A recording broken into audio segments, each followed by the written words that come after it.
নমস্কার, সুপ্রভাত বন্ধুরা। তোমরা সবাই কেমন আছো? আশা করি প্রত্যেকেই ভালো আছো। আমরাও ভালো আছি। ব্লুজ ব্লগ এন্ড রেসিপিতে তোমাদের সবাইকে স্বাগত জানাই। এখন সকাল 5:30 বাজে। এখন থেকে তোমাদের সঙ্গে নিয়ে সারাদিনের ভিডিওটা শুরু করে দিলাম। তোমরা সারাদিনের ভিডিওটা আমার পাশে থেকে দেখতে থাকো। সকালবেলা ঘুমের থেকে উঠে বাইরের কাজটা সেরে আসলাম। এসে সোজা কিন্তু ঘরে এসে দেখি সোনামা ঘুমোচ্ছে। তো ওকে আর বিরক্ত করলাম না, লাইট জ্বাললে ওর ঘুমটা ভেঙে যাবে।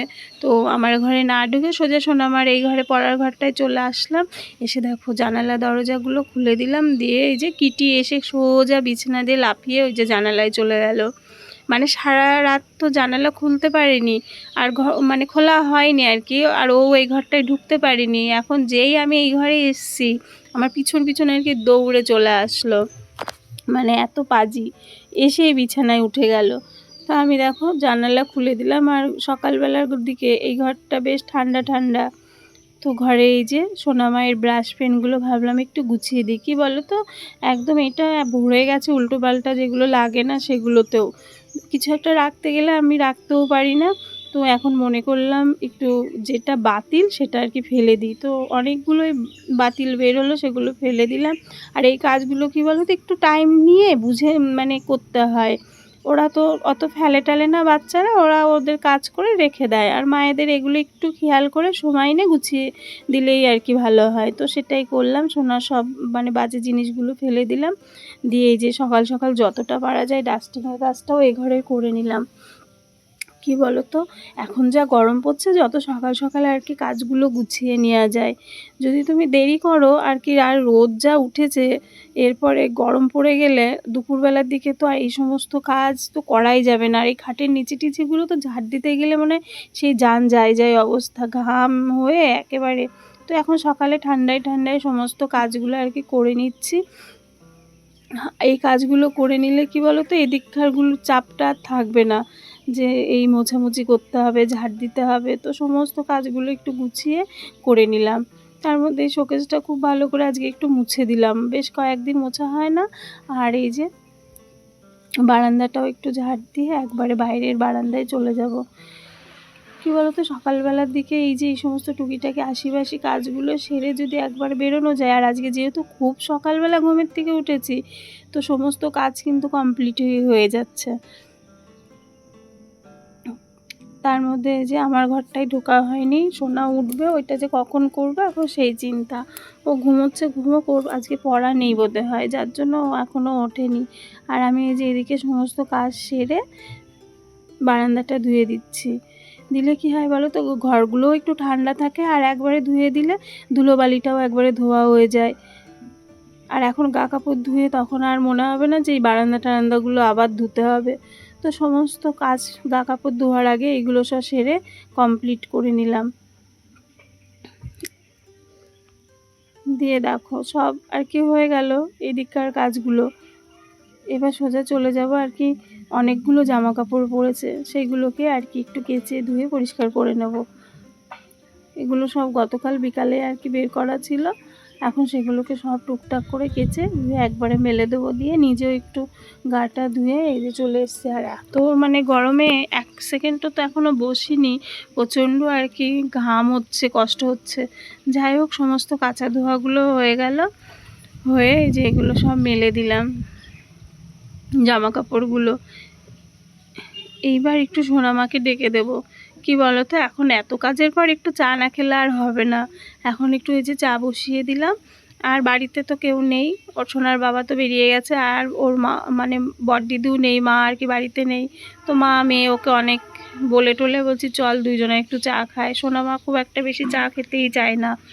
তার মধ্যে এই যে আমার আর সোনার চা করে নিলাম, নিয়ে মা মেয়ে একটু চা খেয়ে তারপরে আবার যাই হোক, আজকে সোনা যেহেতু বাড়ি আছে একটু সকালে টিফিনটাও করব।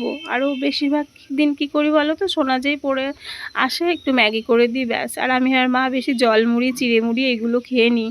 সোনার বাবা খায় না তো, আর খাওয়ার দিকে আর অত যায় না, খাবার করার দিকে। তো মেয়ের আজকে অগত্যা বায়না যে মা একটু রুটি করো। তো আমি আবার এই দেখো চাটা খেয়ে এসে রুটি করে নিলাম মা মেয়ের জন্য, আলু চচ্চড়ি আর রুটি। আর আলু চচ্চড়িদের রুটিটাও পছন্দ করে, আমিও একটু বুদ্ধি খাটিয়ে টুক করে আলু চচ্চড়ি করে দিলাম। দিয়ে মা আবার কতগুলো শাক দিয়ে গেছে, আমি শাকগুলো এখন করব না, ফ্রিজে দিয়ে দেবো। আর বাজারের থেকে এই যে যা বাজার নিয়ে এসে সেগুলো আর কি রান্না করব। আগে রুটিটাও খেয়ে নিলাম, আর এই যে মাংস নিয়ে এসছে, মাংসতে একটু লেবু মাখিয়ে রাখলাম। কী বলো তো, লেবুটা মাখিয়ে রেখে রেখে দিলে না মাংসটা সেই গন্ধটা যেটা মনে হয় একটু কম লাগে।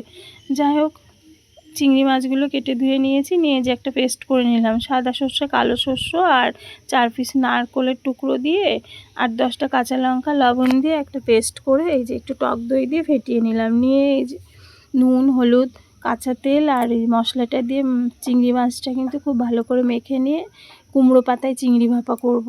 খেতে কিন্তু খুব ভালো লাগে, তোমরা কিন্তু এইভাবে বাড়িতে একদিন ট্রাই করে দেখো। তো এই যে চিংড়ি মাছ মাখাটা দিয়ে দিলাম, ফ্রাই প্যানে কিন্তু একটু তেল মাখিয়ে নিয়েছি, দিয়ে উপর দিয়ে 5টা কাঁচা লঙ্কা দিয়ে ওর উপরে একটু তেল দিয়ে আবার ঢাকা দিয়ে দিলাম কুমড়ো পাতা দিয়ে। দিয়ে নিচটা একটু আধা কাপ মতন কিন্তু জল দিয়ে দিয়েছি কুমড়ো পাতার নিচে। দিয়ে এবার ভাপে 40 মিনিট বসিয়ে রেখে এদিকে আবার মাংসের মশলাটা আবার করে নিলাম। দিয়ে দেখো সমস্ত আদা, জিরে, রসুন আর লঙ্কার গুঁড়ো, জিরের গুঁড়ো কী বলো তো একটু ভিজিয়ে রাখলেও তো ভালো হয়। আমি আর আজকে ভিজালাম না, একবারে মিক্সিতে পেস্ট করে নিলাম, মানে শর্টকাট কাজ যেটাকে বলা হয়। তো করে এই যে মশলাটা হয়ে গেছে, আর এদিকে আলুটা ভাজা বসিয়ে দিয়েছি। আর কি বলো তো একটু লেবু জল খাবো, যা গরম পড়েছে। তো আমার আর সোনামার জন্য একটু করে নিলাম, নিয়ে সোনার বাবারটা ফ্রিজে ঢুকিয়ে দিলাম। দিয়ে এর মধ্যে দেখো আলুগুলোও ভাজা হয়ে গেছে, ওদিকে লেবু জল করতে করতে আবার এদিকে আলু ভাজা নামিয়ে মাংসটা একটু ভেজে নিয়ে করব, মাংস ভাজা বসিয়ে দিলাম। দিয়ে এই যে লেবু জল নিয়ে নিলাম, আমি খেয়ে নিলাম, সোনারটা সোনাকে দিয়ে দিয়েছি। আর এই যে কুমড়ো পাতায় চিংড়ি মাছটা দেখো কত সুন্দর হয়েছে না, এটা খেতে ভালো লাগে। একটা প্লেটের উপর উল্টে নিয়ে নিলাম, নিয়ে এই যে পাতাগুলো সব তুলে, পাতাগুলোকে কিন্তু ফেলবো না, পাতাগুলো একটু মেখে নিয়ে ভাতের সঙ্গে কিন্তু খাওয়া হয়ে যাবে। তো হয়ে গেল। আর এদিকে মাংসটা করবো জন্য তেলে এলাচ, লবঙ্গ, তেজপাতা ফোড়ন দিয়ে এই যে পেঁয়াজটা ভাজা বসিয়ে দিয়ে যা টুকিটাকি বাসন পড়েছিল ওগুলো সব একবার একটু মেজে ধুয়ে পরিষ্কার করে নিলাম। দেখবা টুকটাক বাসনগুলো ওই জন্য বেশি হয়। তো সমস্ত ধুয়ে মেজে এই যে মাংসের মশলাটা খুব ভালো করে কষে মাংস আলু একসঙ্গে যেহেতু ভাজা ছিল একসঙ্গে দিয়ে দিলাম। আর এদিকের অবস্থাটা দেখেছো তো কীরকম ছড়ানো ছিটানো হয়ে আছে, এগুলো আবার সব গুছাবো আর কি। তার মধ্যে যেহেতু অনেকগুলো লেবু জল করে খেয়েছি, ওই খোসাগুলোকে কি ওই যে ঘড়ার জলটা ঢেলে নিলাম, নিয়ে ঘড়াটায় মাখিয়ে নিয়ে ঘড়াটা পরিষ্কার করে আর কি মেজে নেব। মানে কোনো কিছু আর ফেলা নেই, লেবুর জল খাওয়া হয়ে গেছে, খোসাগুলো দিয়ে ঘড়াটাও পরিষ্কার করে নেব। তো এই যে একটু 5 মিনিট লেবুটা একটু মাখিয়ে রেখে দিলাম, দিয়ে তারপরে মেজে ধুয়ে নেব। লেবুটা মাখানো থাক, এদিকে আমি এই যে মাংসটা যেহেতু বসানো আছে একটু কষে জল দিয়ে নিয়ে নিলাম, নাহলে আবার তলাটা লেগে যাবে। আর এই দেখো ফাইনালি কিন্তু আমার এই জায়গা পরিষ্কার করে গাছগুলোতে একটু জল দিয়ে দিলাম। মাঝে মাঝে গাছগুলোর একটু যত্ন করতে হয়, সেটাই আর কি করে নিলাম। আর দেখতে কত সুন্দর হয়েছে গাছগুলো, কি সতেজ তরতাজা, দেখেছো তো? তো হয়ে গেল, গাছগুলো এবার একটু জল টল দিয়ে নিলাম, নিয়ে যে ঘড়াটা বাইরের থেকে মেজে ধুয়ে নিয়ে এসে বসিয়ে দিলাম। এবার এক ঢপ জল ওর ভিতর ঢেলে নিলাম। হয়ে গেল এদিককার কাজগুলো সব কমপ্লিট। এগুলো করতে করতে দেখো মাংসটাও হয়ে গেল। মানে একসঙ্গে সব দিকটা একটু বুঝে বুঝে করলে না সমস্ত কাজগুলো হয়ে যায়। তো রান্নাটাও হয়ে গেছে, আর এদিকে কিন্তু আমার সমস্ত কাজ হয়ে গেছে। তো বন্ধুরা, আমার এই যে এতক্ষণ পর্যন্ত যে ভিডিওটা তোমাদের সঙ্গে শেয়ার করলাম, কেমন লাগলো অবশ্যই কমেন্ট করে জানিও। আর আমার চ্যানেলের ভিডিওগুলো যদি ভালো লাগে, যারা আমার নতুন বন্ধু আছো তারা কিন্তু আমার চ্যানেলটাকে অবশ্যই সাবস্ক্রাইব করে দিও। আর তোমাদের একটা লাইক, একটা কমেন্ট, একটা সাবস্ক্রাইব আমার কিন্তু পরবর্তী ভিডিওগুলো করতে অনেকটা উৎসাহিত করবে। তো আজকের মতন এটুকুই বন্ধুরা, টাটা।